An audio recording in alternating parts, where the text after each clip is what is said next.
আসসালামু আলাইকুম ভিউয়ার্স। আমি ডাক্তার নাসরুল্লাহ রাশেদি। আমার সাথে উপস্থিত আছেন doctor A Alam Hossaini, doctor Mabia Jesmin, doctor Asaduzzaman.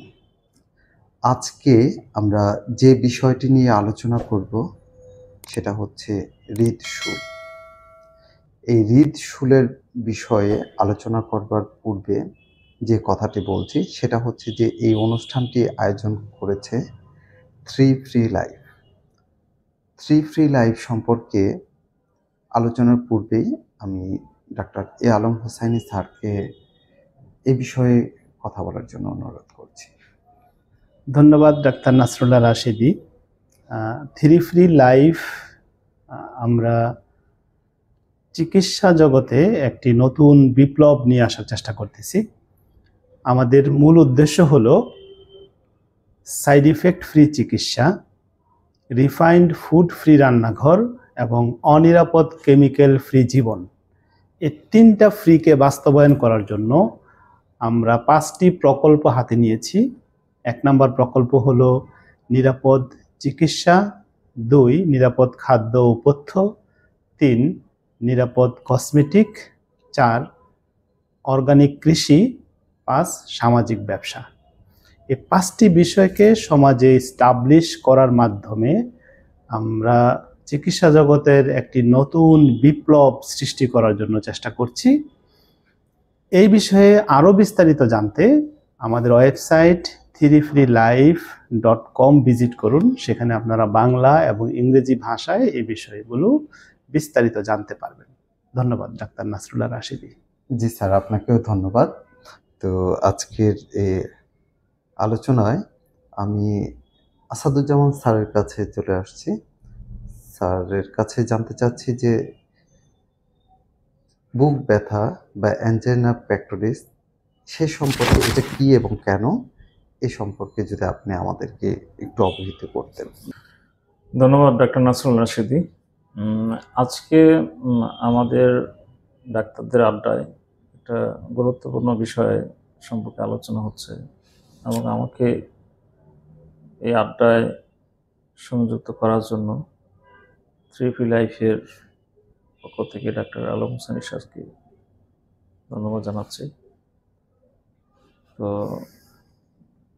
Angina pectoris বা এটাকে আমরা সাধারণভাবে বুকের ব্যথা বলে জানি, এটাকে আমরা অনেক সময় হৃদশুলও বলি। তো এটা একটা কমন সমস্যা, এখন বর্তমান বাংলাদেশের প্রেক্ষাপটে একটা কমন সমস্যা হয়ে দাঁড়িয়েছে। যতদিন যাচ্ছে এটা বাংলাদেশের হৃদরোগটা এখন একটা মহামারী রূপ নিচ্ছে। আমরা একসময় শুনতাম যে ডায়াবেটিস মনে হয় মহামারী, কিন্তু এখন আমরা ডায়াবেটিসের পাশাপাশি ক্যান্সারের পাশাপাশি এখন হৃদরোগটা একটা মহামারী রূপ নিয়েছে। এর অনেকগুলি কারণ আছে। আমি সেদিকে যাওয়ার আগে কিছু কথা বলতে চাই যে আসলে দর্শকদের উদ্দেশ্যে, সেটা হলো যে এটা আসলে এই বুকের ব্যথা বা অ্যাঞ্জিনা পেক্টোরিস এটা কিভাবে ধাপে ধাপে ডেভেলপ করে এবং কিভাবে একজন রোগীকে এটা সতর্কতা থাকা উচিত।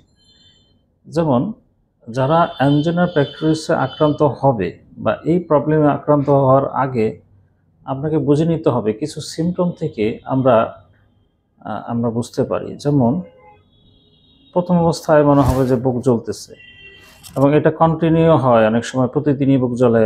আবার ঊর্ধ্বমুখী গ্যাস, আমরা অনেক সময় গ্যাসের বড়ি খেয়ে ফেলি বা মনে করি এটা গ্যাসের সমস্যা, আসলে তা না। তারপরে যত দিন যাবে এর পরবর্তী ধাপ হবে কি, পরবর্তী ধাপ বুকে চাপ, টাইট লাগা, বুকে টাইট লাগা, তারপরে মনে হয় যে ভার লাগতেছে বুকে, এরকম একটা সিচুয়েশন আসবে। তারপরে তারপরে আরও কিছু সিমটম আসতে পারে দ্বিতীয় পর্যায়ে, সেটা হলো একটু বমি বমি ভাব আসতে পারে, ঠিক আছে, শরীরে ঘাম আসতে পারে।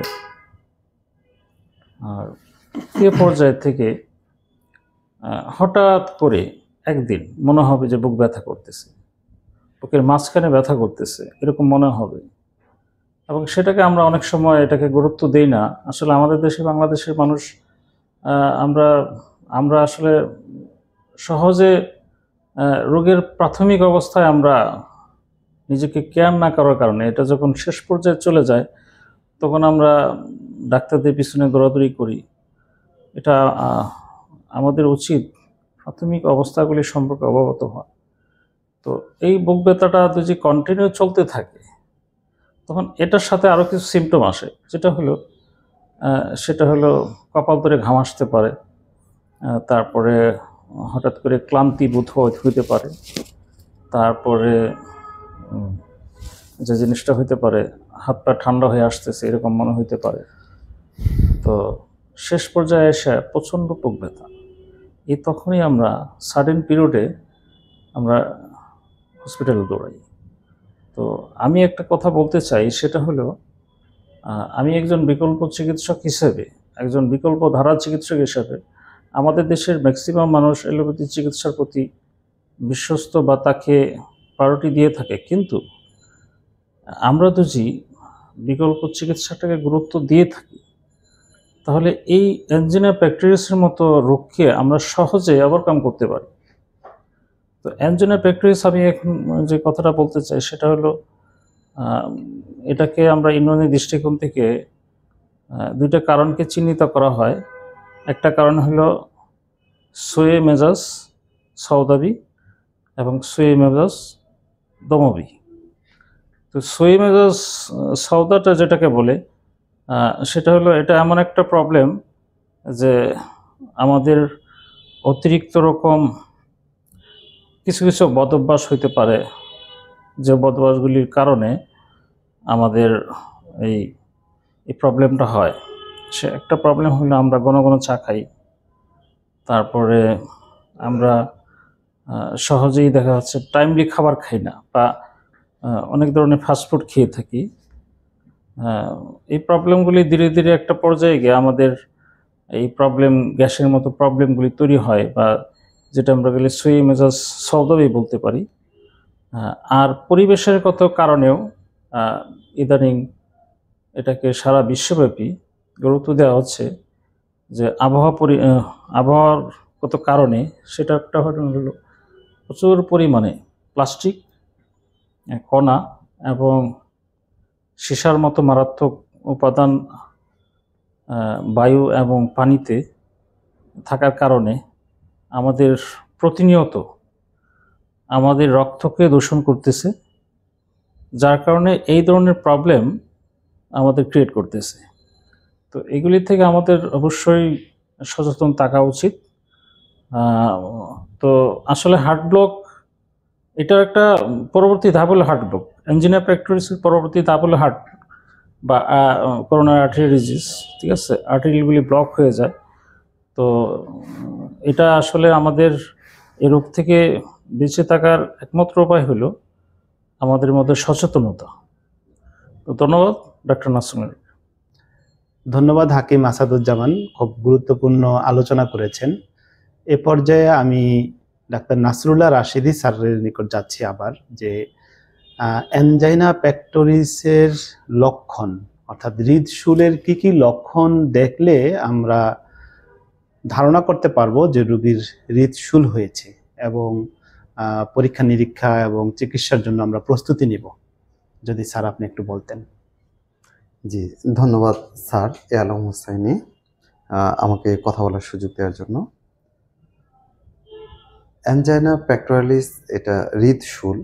এই হৃদশুলের যে সাইন সিমটম, যেটা দেখে আমরা আসলে বুঝতে পারবো যে উনি অন্য কোনো ব্যথায় আক্রান্ত না হৃদশুলে আক্রান্ত, এর কয়েকটি বিশেষ সাইন সিমটম রয়েছে। যেমন পেক্টোরালিস একটা হচ্ছে মাসুলের নাম, এটা বুক ব্যথা। আমরা যদিও বুক ব্যথা বলে থাকি, মূলত এটা হার্টের পেইনকেই আমরা অ্যাঞ্জাইনা পেক্টোরালিস বলে থাকি। এই ব্যথাটা সাধারণত বুকে হয় এবং এটা ব্যথাটা রেডিয়েট করে, অর্থাৎ এক জায়গায় থাকে না। এটা কাঁধ, নিচের দিকে, পিছন দিকে এভাবে ছড়িয়ে যেতে পারে। এটা সাধারণত বসা থাকা অবস্থায়, আমরা যেমন বসে আছি এই অবস্থায় খুব বেশি বোঝা যায় না। সাধারণত বোঝা যায় যখন কেউ দৌড়াচ্ছে বা কোনো ভারী কাজ করছে, যখন অনেক বেশি হার্টবিট প্রয়োজন হয় তখন এই ব্যথাটা অনেক বেশি উপলব্ধি হয়। অফিসে কাজ করছে তখন সে বুঝতে পারে না, বাসায় রেস্টে আছে, ঘুমিয়ে আছে বা শুয়ে আছে, তখন বোঝা যায় না। এরপরে যদি কেউ অনেক বেশি টেনশন করে তাহলে এই ব্যথাটা বেড়ে যেতে পারে। কেউ যদি দেখা যায় অনেক টেনশনে আছে সেক্ষেত্রে বেড়ে যায়। যদি দেখা যায় যে এই ব্যথাটা দড়ি দিয়ে টেনে ধরার মতো ব্যথা, অথবা এটা হচ্ছে যে মানে চেপে ধরেছে ব্যথার বৈশিষ্ট্যটা এমন মনে হয়। কারো যদি দেখা যাচ্ছে যে ভরা পেট মানে পরিপূর্ণ খেয়েছে তখনও এই লক্ষণগুলো দেখা দিতে পারে।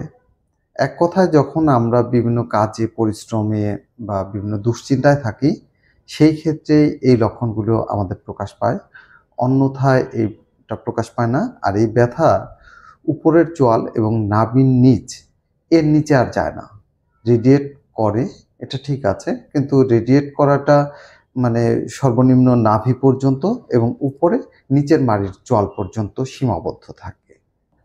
ধন্যবাদ স্যারকে। আচ্ছা, এবারে আমরা চলে যাচ্ছি ডাক্তার মাবিয়া জেসমিনের কাছে। আমরা বুক এই হৃদশুল এই বিষয়ে যে পথ্যাপথ্য আছে সে সম্পর্কে যদি আপনি আমাদের দর্শকদের উদ্দেশ্যে কিছু বলেন। অনেক ধন্যবাদ ডক্টর নাসিরুল্লাহ রাশিদি। সবাইকে শুভেচ্ছা জানিয়ে শুরু করছি।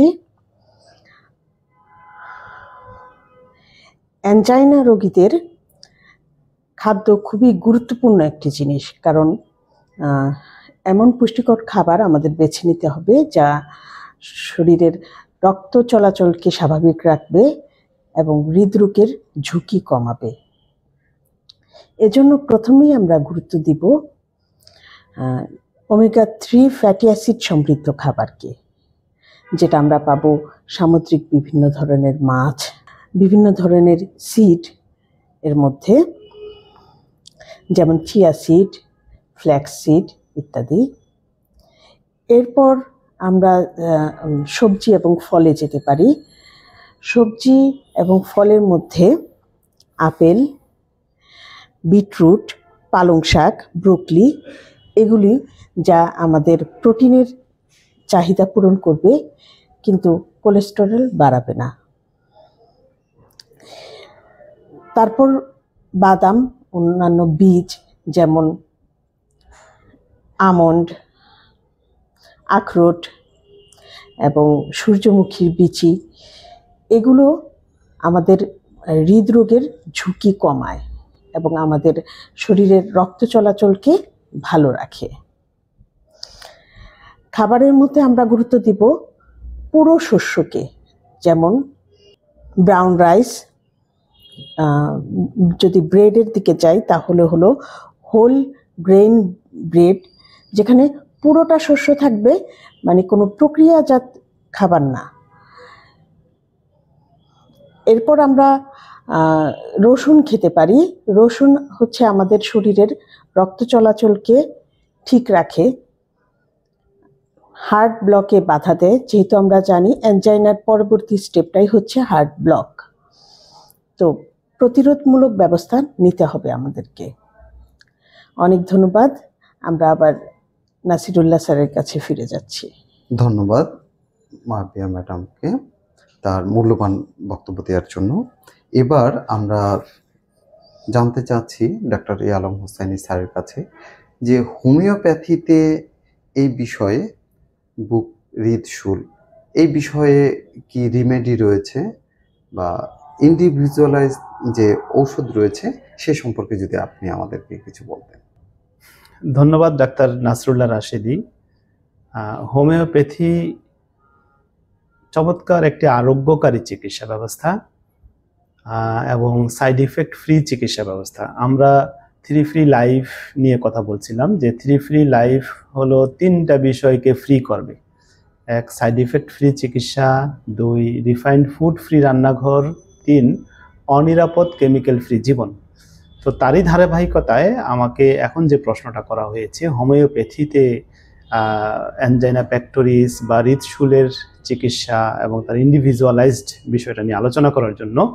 তো হোমিওপ্যাথি একটি সাইড ইফেক্ট ফ্রি চিকিৎসা। তো হোমিওপ্যাথি রোগীকে আরোগ্য করতে সক্ষম। আর এই যে আমরা অ্যানজাইনা পেক্টোরিস বা হৃদশুলের মূল সিমটম হলো বুকে ব্যথা, বুকে জ্বালা পোড়া। এই মূল সিমটমের উপর ভিত্তি করে আমরা যদি রোগীকে আলাদা করতে চাই, যেমন আমার কাছে যদি 10 জন পেশেন্ট আসে, 10 জন পেশেন্টের একই প্যারামিটারের 10 জন পেশেন্ট অ্যালোপ্যাথি ডাক্তারের কাছে গেলে একই রকম ঔষধ হবে, আবার হার্বাল ডাক্তারের কাছে গেলে একই রকম ঔষধ হবে, বা অন্য প্যাথিতে যে কোনো প্যাথিতেই যাওয়া হোক একই রকম ঔষধ হবে। কিন্তু হোমিওপ্যাথি একই রকম ঔষধ দিবে না। 10 জন রোগীকে 10 রকম ঔষধ দেওয়া লাগতে পারে। হয়তো 10 জনের মধ্যে 2 জনের হবে একই রকম ঔষধ, বাকি 8 জনের 8 রকম ঔষধ, এমনটা হইতে পারে। তাহলে বিষয়টা কি? বিষয়টা হলো এখানেই হলো হোমিওপ্যাথির ইন্ডিভিজুয়ালাইজড। তো ইন্ডিভিজুয়ালাইজড মানে কি? ইন্ডিভিজুয়ালাইজড মানে হলো, আমি একটু উদাহরণ দিয়ে বলি। যেমন কারো বুকে ব্যথাটা প্রতিদিন সকালবেলা ঘুম থেকে যখন উঠে তখন তার বুক ব্যথাটা তৈরি হয় এবং প্রচণ্ড অনুভূতি হয়, তাহলে তার জন্য একরকম ঔষধ। আবার কোনো একটা পেশেন্ট দেখবেন যে খুব মধ্য দুপুরে, মধ্য রাতে, অর্থাৎ দুপুর 12টা 1টার পরে এবং রাতের 12টার পরে যদি কারো বুকের ব্যথা সৃষ্টি হয় এবং এই ব্যথার কারণে সে ঘুমাতে পারতেছে না, খুবই অস্থির হয়ে পড়ে, তাহলে তার জন্য আবার আলাদা ঔষধ।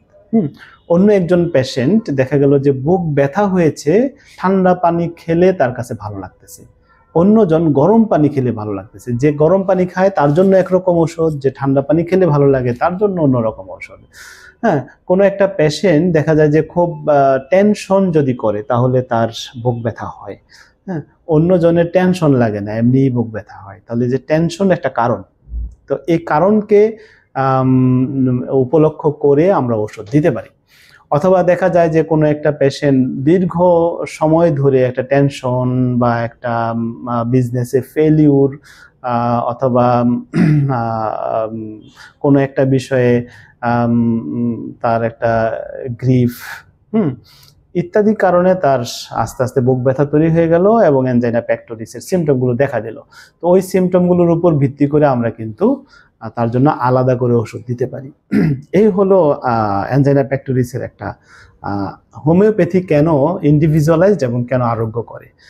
আমি প্রথমেই বললাম যে 10টা পেশেন্ট আমার কাছে যদি আসে তাহলে 10 জনের 10 রকম ঔষধ হতে পারে, কিন্তু একই প্যারামিটারের 10টা পেশেন্ট যদি অ্যালোপ্যাথি ডাক্তারের কাছে যায় তাহলে একই রকম ঔষধ হবে। সেখানে ইন্ডিভিজুয়ালাইজডের কোনো বিষয় না, সেখানে হলো রোগের প্যারামিটারের বিষয়। আর হোমিওপ্যাথিতে ইন্ডিভিজুয়ালাইজ বিষয়, এই জন্য হোমিওপ্যাথিতে রোগটা আরোগ্য হয়। তো এই আরোগ্য করতে গেলে কিছু ঔষধ লাগে, যেমন আর্নিকা, ক্যাকটাস, স্পাইজেলিয়া, নাক্স ভূমিকা ইত্যাদি অনেকগুলো ঔষধ লাগে। আমি যদি ওষুধের সিমটমগুলো বলি, আপনারা তখন ঔষধ বাজার থেকে কিনে খাওয়া শুরু করবেন, এতে করে ক্ষতিও হইতে পারে। কারণ হোমিওপ্যাথি অত্যন্ত এক্সপার্ট যদি না হয়, এমন অনেক ডাক্তার আছেন বা অনেক চিকিৎসক আছেন যারা এক্সপার্ট না কিন্তু চিকিৎসা করতেছেন, তারা ঔষধ দেন, রোগী ভালো হচ্ছে না বা রোগীর হিতে বিপরীত হচ্ছে, এমনটা কিন্তু হয়ে যায়। তো যেহেতু ডাক্তাররাই হিতে বিপরীত করে ফেলতেছে, আপনি আমার কাছ থেকে ওষুধের সিমটম শুনে আপনি নিজে ওষুধ কিনে খেলে তখন তো বিপদ হয়ে যেতে পারে। সেজন্য ওষুধের সিমটমগুলো বললাম না যে কিন্তু এখানে ওষুধ রয়েছে, যেমন আর্নিকা, ক্যাকটাস, স্পাইজেলিয়া, লাইকোপোডিয়াম, নাক্স ভূমিকা, লেকেসিস ইত্যাদি অনেকগুলো সুপার গ্রেড মেডিসিন রয়েছে, যে মেডিসিনগুলো দিয়ে আমরা অ্যানজাইনা পেক্টোরিসের ট্রিটমেন্ট করব এবং সিমটম অনুসারে ইন্ডিভিজুয়ালাইজড ব্যক্তি স্বাতন্ত্র্যের উপর ভিত্তি করে একটা রোগীকে একটা মাত্র ওষুধ দিয়ে চিকিৎসা করব। তবেই একটা রোগী, অ্যানজাইনা পেক্টোরিসের একটা রোগী আরোগ্যের দিকে যাবে এবং সে পরবর্তীতে হার্ট ব্লকের দিকে আর যাবে না। হোমিওপ্যাথি চিকিৎসা নিলে একটা সুবিধা হলো রোগ আস্তে আস্তে, রোগের প্যারামিটার আস্তে আস্তে নিচের দিকে নামতে থাকে, গ্রাফটা নিচের দিকে নামতে থাকে। হ্যাঁ, আর যদি হোমিওপ্যাথি ছাড়া প্রচলিত চিকিৎসা যদি আমরা নেই তাহলে রোগের যন্ত্রণাটা কমে, কিন্তু রোগের প্যারামিটার আস্তে আস্তে উপরের দিকে যেতে থাকে, গ্রাফটা উপরের দিকে যেতে থাকে। হ্যাঁ, আপনাকে ওষুধ খেয়ে যন্ত্রণা কমাবে এবং রোগের প্যারামিটারটা কিন্তু ভিতরে ভিতরে বাড়তে থাকবে। সুযোগ পেলে হয়তো আপনি 2 মাস ওষুধ খান নাই, তখন দেখবেন যে আগের থেকে বেশি খারাপ হয়ে গেছেন, এটা হবে। কিন্তু হোমিওপ্যাথি আপনি যদি খান এবং একজন দক্ষ ডাক্তারের হাতে চিকিৎসা নেন, তাহলে আপনার রোগ যা আছে তার থেকে আর বাড়বে না, ধাপে ধাপে কমতে থাকবে। এইটা হোমিওপ্যাথি থেকে আপনি সুবিধাটা পাবেন। এই বার্তাটা দিয়ে শেষ করছি। আসসালামু আলাইকুম ওয়া রাহমাতুল্লাহি ওয়া বারাকাতুহু। ধন্যবাদ ডাক্তার নাসরুল্লাহ রাশেদী। ধন্যবাদ স্যারকে, আমাদের দর্শকদেরকে খুব সুন্দর করে হোমিওপ্যাথির বৈশিষ্ট্য বুঝিয়ে দেওয়ার জন্য। অনেকেই বুঝে না যে হোমিওপ্যাথিতে এত বড় একটা রোগ, এটা ভালো হয় কি হয় না, কিন্তু আসলে যে ভালো হয় তার একটা মানে সুন্দর উদাহরণ দিয়ে আপনি বুঝিয়ে দিয়েছেন। তো এবারে আসছি আমি স্যারের কাছে আমি জানতে চাচ্ছি যে সিস্টেম অফ মেডিসিন অর্থাৎ ইউনানি মেডিসিনে এই হৃদশুলের ক্ষেত্রে কি করণীয়, বা মানে আদৌ ওষুধ আছে কিনা, থাকলে অনেকেই মনে করে যে শুধু অ্যালোপ্যাথি বড় বড় রোগ সারায়, কিন্তু হোমিওপ্যাথি, ইউনানি, আয়ুর্বেদীয় বা অন্যান্য যে চিকিৎসা পদ্ধতিগুলি আছে, এই চিকিৎসা পদ্ধতি সম্ভবত ছোটোখাটো কোনো রোগের উপরেই মানে কাজ করে, বড় কোনো রোগে কাজ করে না। তো আছে কিনা, যদি থাকে তার ইফেক্ট কেমন, সেই সম্পর্কে আমি ডাক্তার আসাদুজ্জামান স্যারের কাছে জানতে চাচ্ছি। ধন্যবাদ ডাক্তার নাসরুল্লাহ রাশেদী। আসলে ইউনানি সিস্টেম অফ মেডিসিনে অবশ্যই হৃদরোগের বা হৃদশৈলের ওষুধ আছে বা চিকিৎসা আছে, কিন্তু এখানে একটা বিষয় আছে, সেটা হলো অবশ্যই ইন্ডিভিজুয়ালিজ বিষয়টা এখানে প্রাধান্য দিতে হবে। কারণটা হলো মানে এখানে মেজাজ ভিত্তিক ট্রিটমেন্টটাকে প্রাধান্য দেওয়া হয়। সেটা হলো পৃথিবীতে 4 ধরনের মানুষের অস্তিত্ব রয়েছে, বিশেষ করে 2 ধরনের। সেটা হলো উষ্ণ শুষ্ক এবং উষ্ণ আর্দ্র। এটা হলো একটা বিষয়। আর এটা হলো শীতল শুষ্ক, শীতল আর্দ্র। এই 4টা অবস্থার প্রেক্ষিতে মানুষও 4টা ভাগে আমরা ভাগ করতে পারি। সেই হিসাবে রোগীকেও আমরা 4টা ভাগে ভাগ করতে পারি। তো ইউনানি সিস্টেম অফ মেডিসিন মূলত এটার ভিত্তিতেই ওষুধগুলি সাজানো বা ওষুধগুলি সেভাবেই ইন্ডিভিজুয়ালাইজ করা আছে। তো অ্যাঞ্জিনা পেক্টরিস বা হৃদশূল, এটার জন্য যদি রোগী হয় শীতল আর্দ্র বা শীতল শুষ্ক,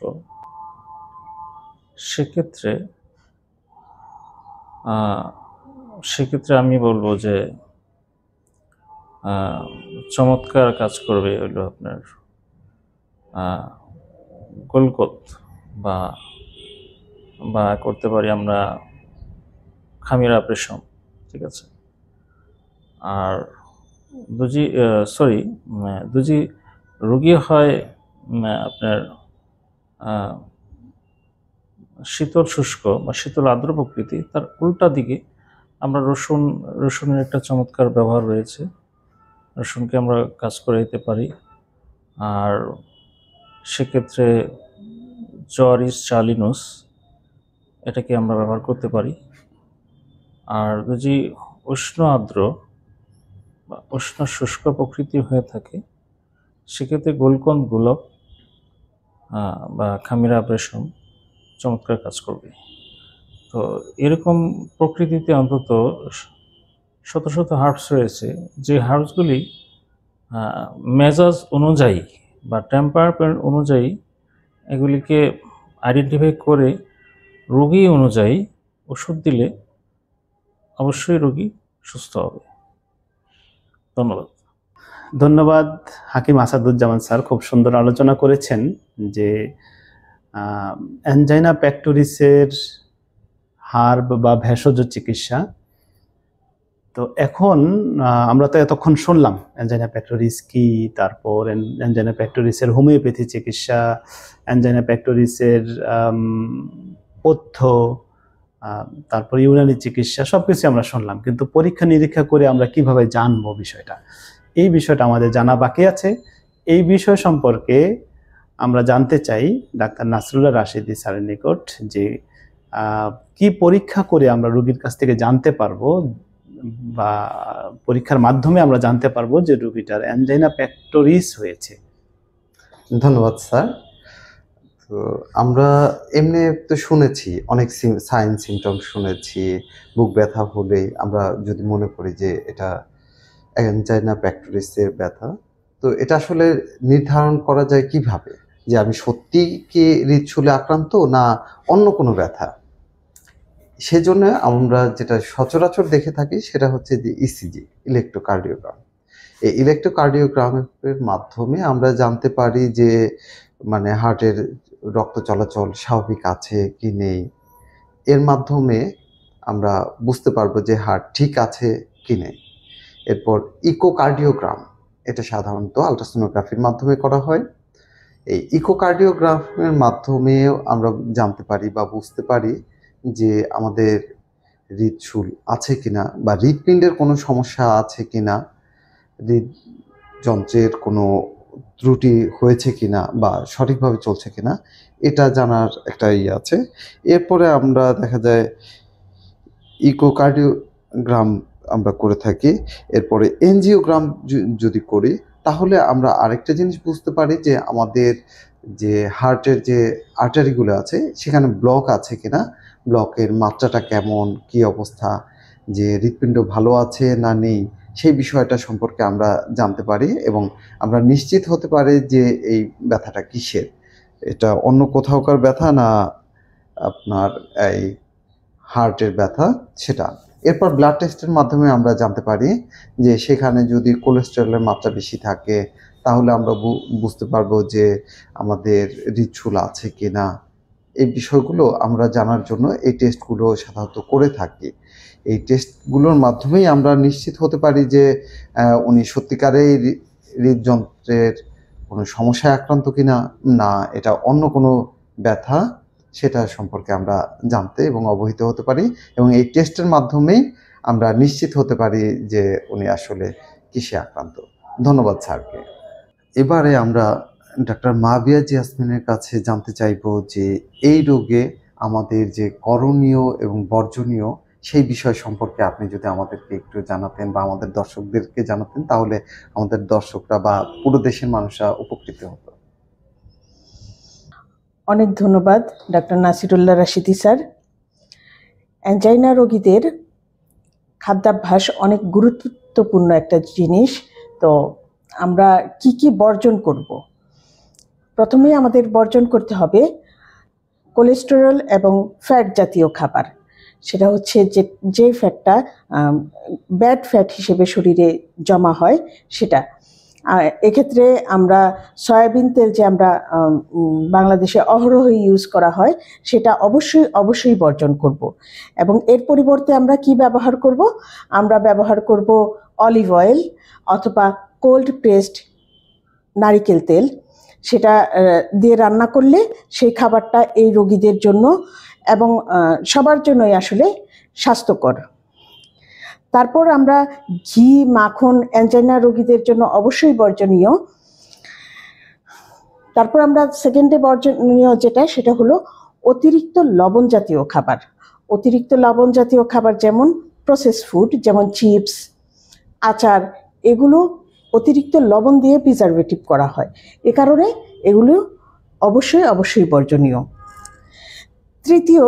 থার্ডে আমরা আসি অতিরিক্ত চিনি জাতীয় খাবার, যেগুলো প্রসেস ফুড, ওগুলি সবগুলি অতিরিক্ত চিনি জাতীয় খাবার। যেমন আমরা মিষ্টি, চকলেট, আইসক্রিম, এগুলি সবই অতিরিক্ত চিনি জাতীয় খাবার, যেগুলি কোলেস্টেরল বাড়ায় এবং হৃদরোগের ঝুঁকি বাড়ায়।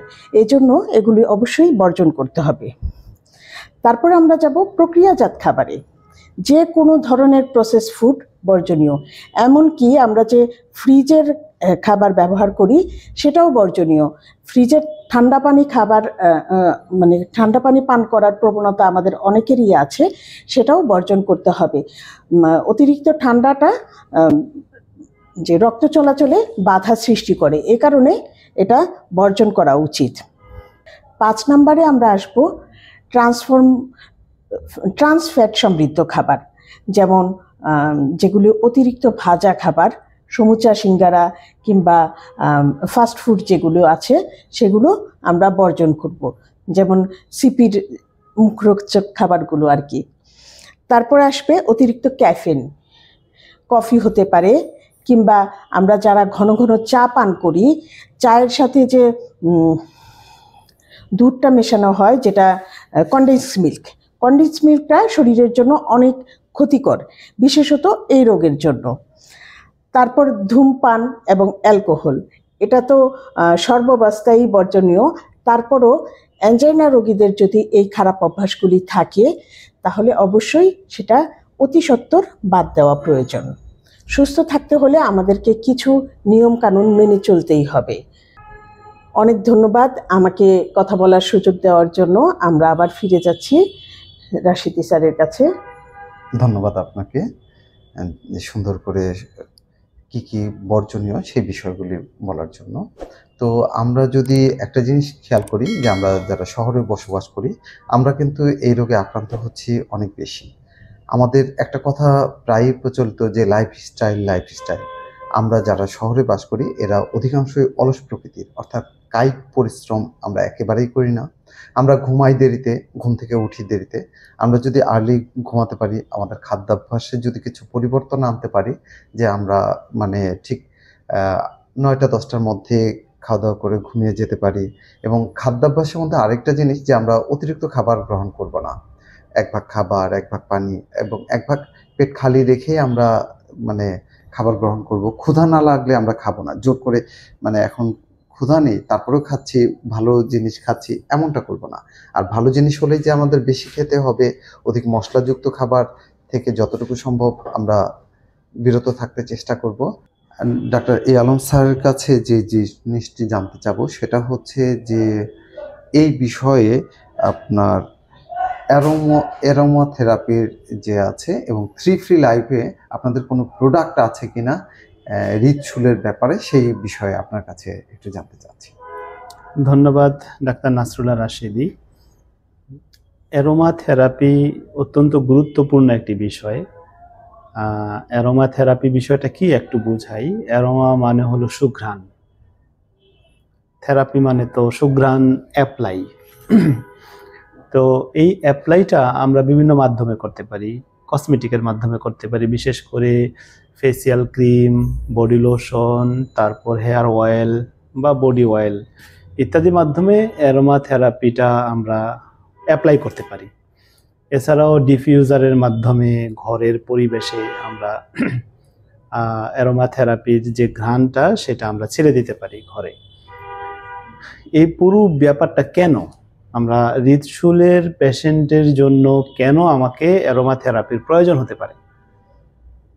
হৃদশুলের পেশেন্টের সাধারণত 2টা বিষয় থাকে, একটা হলো মানসিক চাপ, আরেকটা বিষয় হলো রক্তচাপ।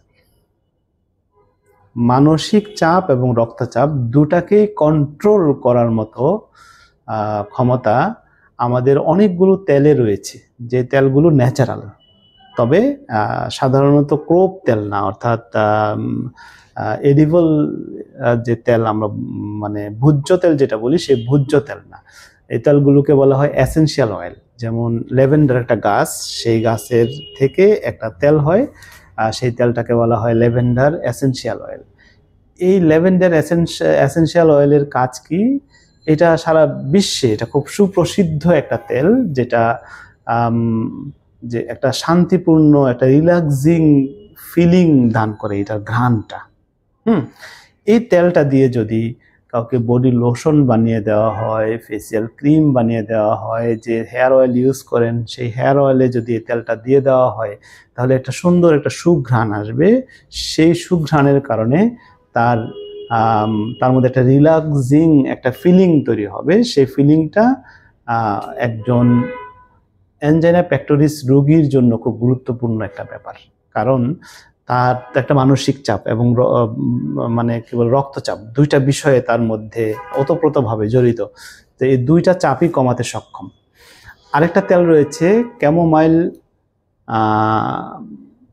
Essential oil. ক্যামোমাইল এসেনশিয়াল অয়েলটা স্পেসিফিকভাবে সে মানসিক চাপ কমাইতে পারে। আমি কিন্তু ল্যাভেন্ডার তেল কিন্তু মানসিক চাপ কমাবে না। ল্যাভেন্ডার তেল সে রিল্যাক্সিং একটা মুড দিবে, কিন্তু ক্যামোমাইল তেলের ঘ্রাণটা মানসিক চাপ কমাবে। এই তেলটা দিয়ে আপনি যদি চান, আপনাকে ইন্ডিভিজুয়ালাইজড ভাবে আপনার জন্যই আমরা আপনার পার্সোনাল অর্ডার পেলে আপনার জন্য এই রকম বডি লোশন বা ক্রিম বানিয়ে দিতে সক্ষম, অথবা আপনি যদি চান একটা ডিফিউজারে দিবেন এই তেলটা, আমরা ডিফিউজার সহ আপনাকে দিতে সক্ষম। রোজমেরি তেল, আমরা রোজমেরির তো কথা অনেক সময় বিজ্ঞাপনে শুনি যে রোজমেরি তেল এটার স্পেশালিটি হলো সে রক্ত সঞ্চালন বাড়াইতে সহায়তা করে। হ্যাঁ, বিশেষ করে যারা বাতের ব্যথায় আক্রান্ত, বা বিশেষ করে যাদের কি বলে কোন একটা জায়গায় আড়ষ্ট হয়ে গেছে, শক্ত হয়ে গেছে, সেই জায়গায় কিন্তু এই রোজমেরি তেল দিয়ে করা হয়, ম্যাসেজ করা হয়।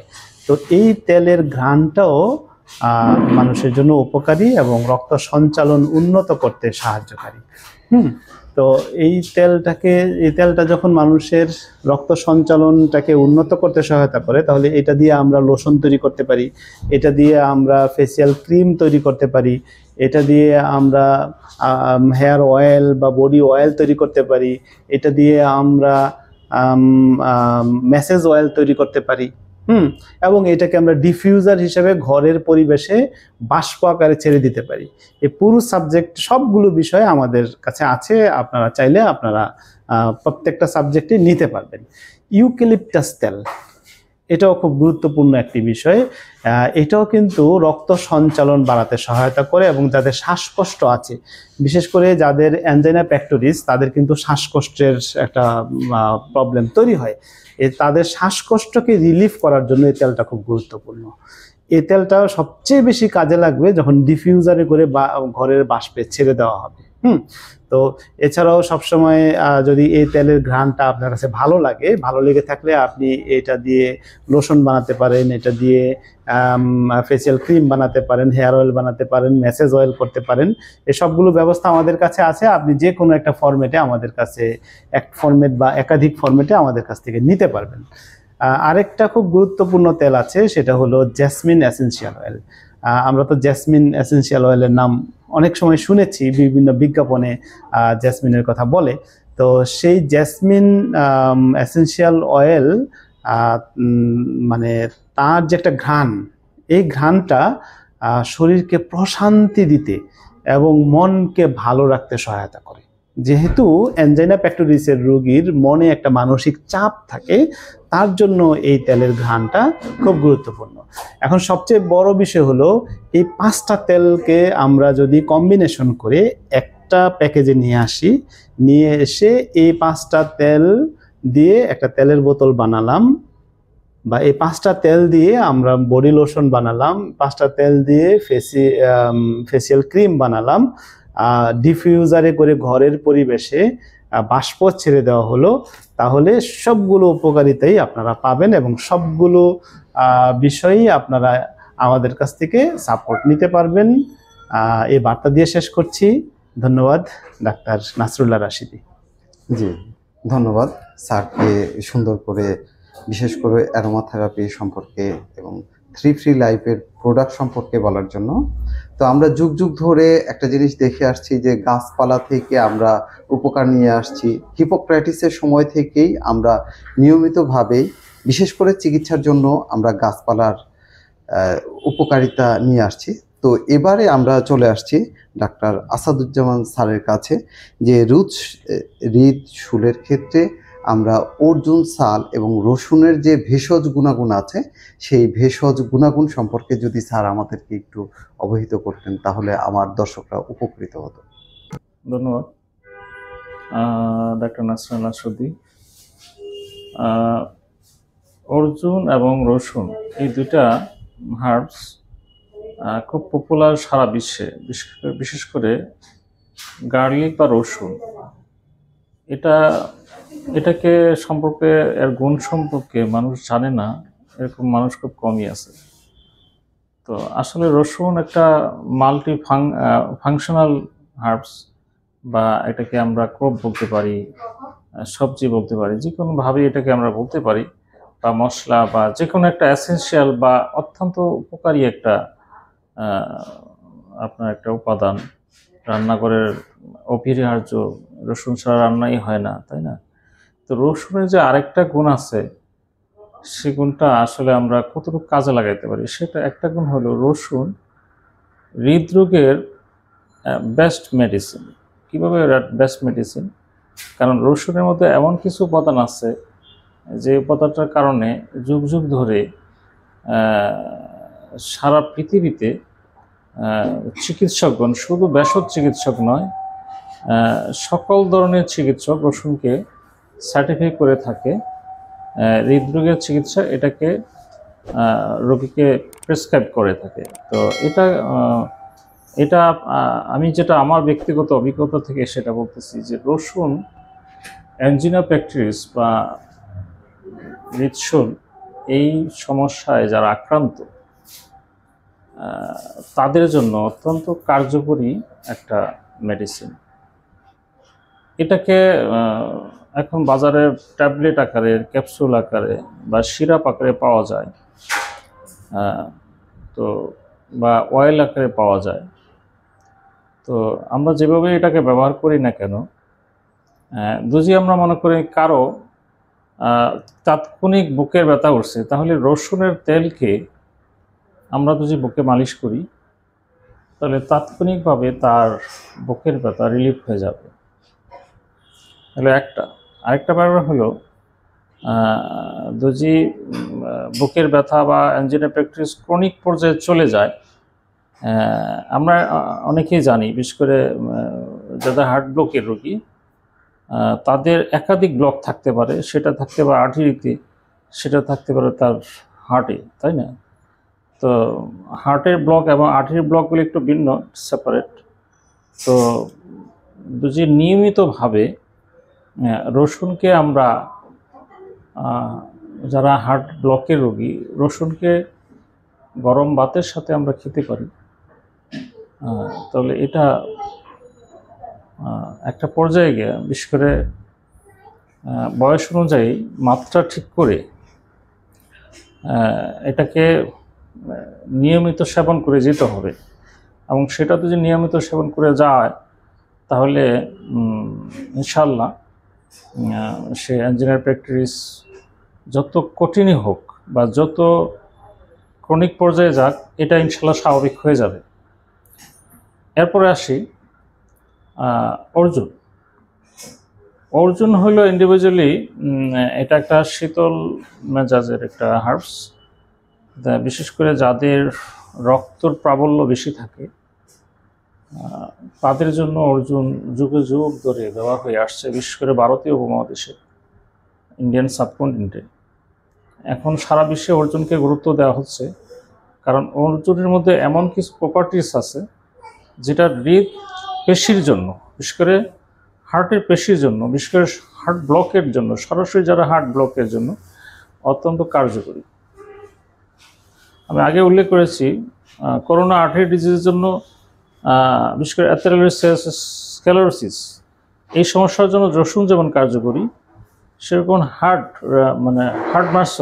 মার্সেলের জন্য অর্জুন অত্যন্ত কার্যকরী। এবং এটাকে পার্টিকুলারভাবে ডোজ মেনটেন করে এবং টেম্পারামেন্টকে আইডেন্টিফাই করে একজন চিকিৎসক বা একটা রোগী যদি নিয়মিত সেবন করতে পারে, ইনশাল্লাহ আশা করা যায় সে 1 থেকে 2 বছরের মধ্যে সে টোটালি রিলিফ হয়ে যাবে ইনশাল্লাহ। এটা আমার ব্যক্তিগত অভিজ্ঞতা থেকে বলতেছি। তো অর্জুনকে আসলে যুগে যুগে তো অর্জুন আদিশ হিসেবে আয়ুর্বেদ শাস্ত্রে এটাকে ব্যবহার করা আসছে। তো এটাকে পাউডার ফর্মে ব্যবহার করা যায়, এটাকে ক্যাপসুল বা ট্যাবলেট ফর্মে ব্যবহার করা যায়, এটা বহুবিধ ব্যবহার রয়েছে। তো ধন্যবাদ ডক্টর নাসরুল্লাহ শুভ।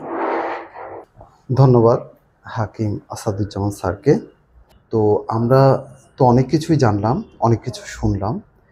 এবারে আমরা আসব যে রান্নাঘরের পরিবেশ কি হওয়া উচিত, সে বিষয়ে আমরা চলে যাচ্ছি ডাক্তার মাবিয়া ইয়াসমিনের কাছে, যে এই রোগীদের রান্নাঘরের পরিবেশ কেমন হওয়া দরকার, সে বিষয়ে আপনি একটু বলেন। অনেক ধন্যবাদ। রান্নাঘরের পরিবেশ অবশ্যই হতে হবে মনোরম, স্বাস্থ্যকর। কোনো দূষিত পরিবেশ থাকা চলবে না। আলো বাতাসপূর্ণ, প্রাকৃতিক আলো বাতাসপূর্ণ এবং পরিষ্কার পরিচ্ছন্ন। এবং এক্ষেত্রে আমরা রান্নার ক্ষেত্রে ব্যবহার করব সবসময় পরিষ্কার পানি এবং বিশুদ্ধ পানি। রান্নাঘরে আমরা ছোট ছোট গাছপালা রাখতে পারি ফ্রেশ